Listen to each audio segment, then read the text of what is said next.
All right, today we're talking about something Mark Tilbury believes is the biggest money mistake keeping people poor. And I'll drop a link to his full video down below. If you want to check it out, feel free to do that. All right, let's dive into the meat and potatoes, shall we? I feel like a lot of people don't understand that the sticker price of a car is far from the true cost of owning that car. Let me explain. Take a look at this Honda Civic. It's the most commonly purchased car by people aged between 18 and 24 in America, and on the surface, it looks like a sensible choice. The sticker price is $27,867, which seems reasonable. However, let's dig into the true cost to own this car over 5 years. Now, just to give you guys some additional information, the sticker price is not the price you actually pay for the car. I am not sure how it works in the United Kingdom, but in the United States, the sticker price is not the final price you actually pay. Realistically speaking, in addition to the sticker price, you'll have to pay a sales tax, which depends on the state you live in, but it can be anywhere from 6 to 10% of the sticker price. Then you will pay the title and registration fees, which are also going to be marked up by the dealership. You'll pay documentation fee, which is just a fancy way to say that the dealership is charging you for all the admin stuff they do, like preparing a sales contract or getting the loan documentation ready. Needless to say that will be inflated to a ridiculous amount. These will be in thousands. So don't even think that you'll pay 20 bucks and move on, okay? Then you'll pay an electronic filing fee, which is a fee to file with the DMV, which again will be inflated. So realistically speaking, you can easily add another $5,000 to $10,000 just to your sticker price. Okay, let's just move on. First up is depreciation, and on this car, that's $10,999. This cost starts the second you drive your new car off the lot, as it drops 10 to 15% in value before you even make it home. Over 5 years, you'll lose nearly $11,000 to depreciation alone. Think about that. $11,000 just gone. All because time passed and your car got older. It's like paying $2,200 every year for the privilege of watching your money evaporate. Okay, so he talks about depreciation. Well, that will happen regardless, okay? Your car is not a house. It will not appreciate in value over time. However, the rate of depreciation is what really matters here. Brand new cars will depreciate faster compared to a used car, and that is exactly what he's kind of like alluding here when he says that statistically speaking the car loses 10 to 15% of its value right after it leaves the dealership. So if you're buying a used car, you can avoid this steep initial decline in value. Next is insurance. This is nearly $12,000 over 5 years, and that's a conservative estimate. This figure is based on a 40-year-old with a perfect credit score and a clean record. If you're a young guy, then this number is actually much worse. You're probably looking at double that. Sure, you can get this down a bit by calling them every single year, negotiating, and never staying loyal to one company, but it's still going to be a high cost, even if you do manage to get a bit of a discount each year. I mean, he's not exaggerating here, guys. Insurance is crazy, and his numbers are definitely conservative. Your car insurance is most likely going to be your biggest expense by far. Especially if you're young, you are going to pay more just for that. On top of it, your driving history will be taken into consideration. Your credit score will affect your premiums, and if you're financing the vehicle, the lender will require you to carry a comprehensive coverage as well as collision rather than just having basic coverage. And this is because the lender uses the vehicle as a collateral for your debt. Therefore, they want to be protected if anything happens to your car. So the comprehensive coverage covers you if your car gets damaged due to things like theft, flood, vandalism, fire or something, essentially anything non-related to you getting into a car accident. Now, when it comes to car crashes, these are covered by collision coverage, which lenders will require you to have as well. And both of these coverages, comprehensive and collision, are largely priced based on the value of the vehicle and the cost of fixing that vehicle. So this matters because your premium will largely depend on what car you eventually decide to buy.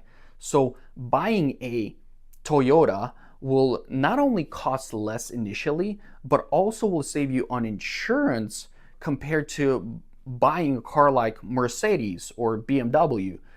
Insurance will also look at where you work and how much you drive to work. If you drive 50 miles to work, well, that means there is a higher chance of you getting into a car accident, which means you'll pay more. Insurance will also take into account the garaging situation. If you do not have a garage, for example, your vehicle can potentially be stolen or vandalized, and therefore you will pay more in insurance premiums because that is a risk for the insurance company. Then there's fuel. $6,415 just to keep the thing moving.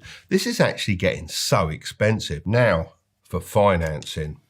This is the cost of not having cash up front. $4,719 over 5 years assumes you've got a decent credit score and put down 10%.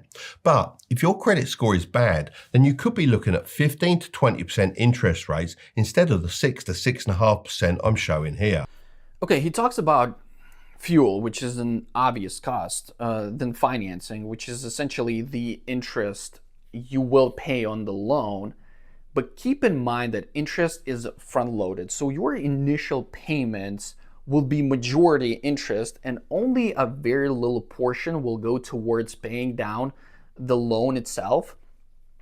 I've seen people getting into a situation where they're like, oh, I have been paying my loan for 2 years and my loan is almost the same after 2 years of paying it. Well, that is because for the first few years you're paying the lender their profit essentially, and you're not paying down the loan itself. That is a very, very important thing to keep in mind.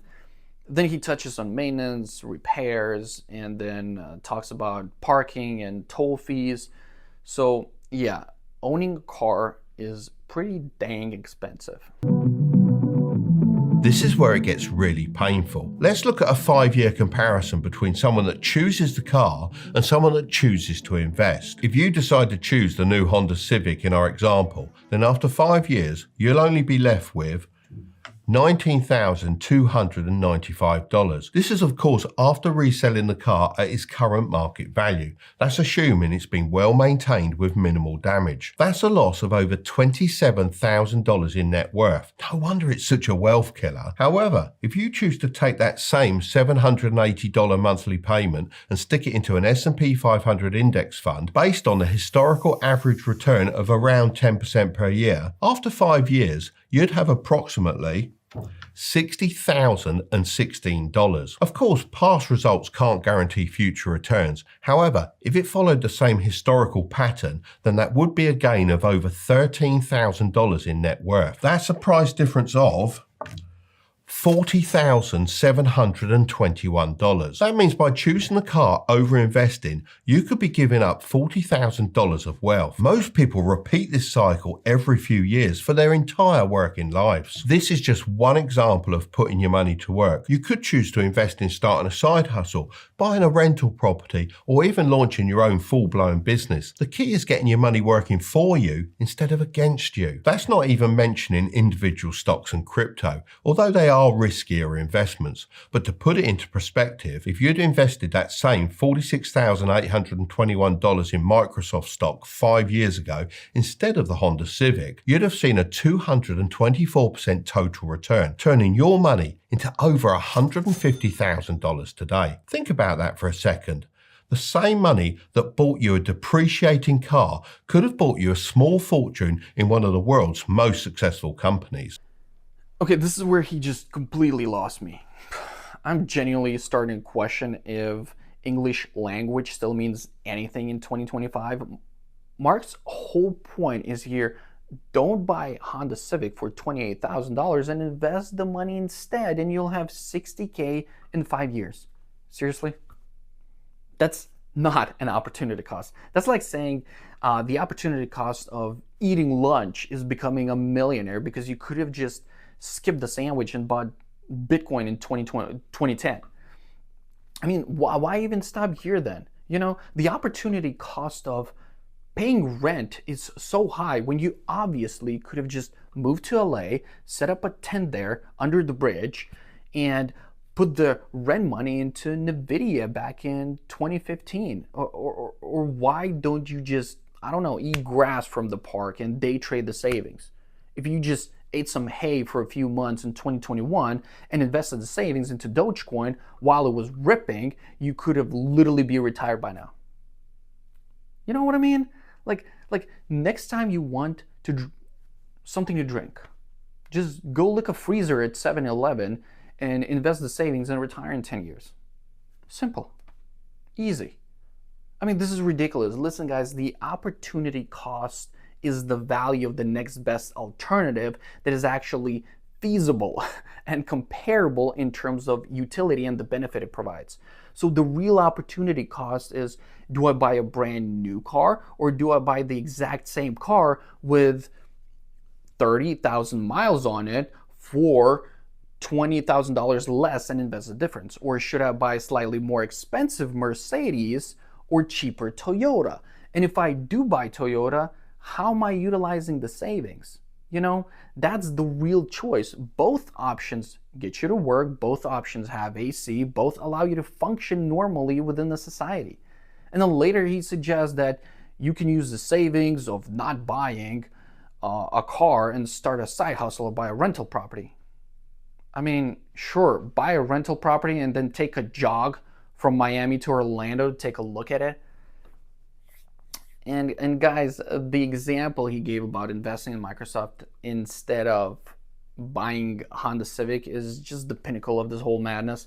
Like literally, he picked one of the best performers of the last 5 years as if it was so obvious.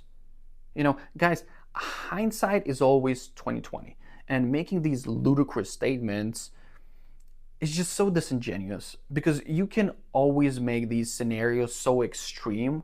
I can literally ask him why in the world he was cutting his hair back in 2009 when he literally could have just skipped a few haircuts and bought some Bitcoin at 10 cents for Bitcoin.